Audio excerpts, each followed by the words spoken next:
thấy về lá nè, thấy về lá. Này này, thoma, coi nè, thoma, tắt. Nè nó. Bạn ấy uri. Ta hết, chưa bạn. Cô thì tụng. Đấy, bạn nó cứ gió đây rồi. YouTube cho chị, YouTube. Ui. Ôi mới. Nó thua. Hiểu tiếng mà hiểu xong á.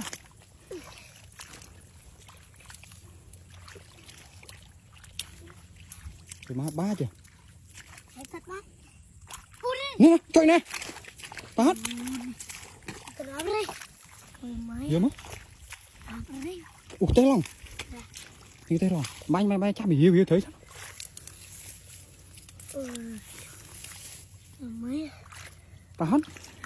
Nè, khơi á. Trời mai thấy tụ banana này liền. À chồng. Thấy tụ. Nè. Ăn muối ấy. Ta hết.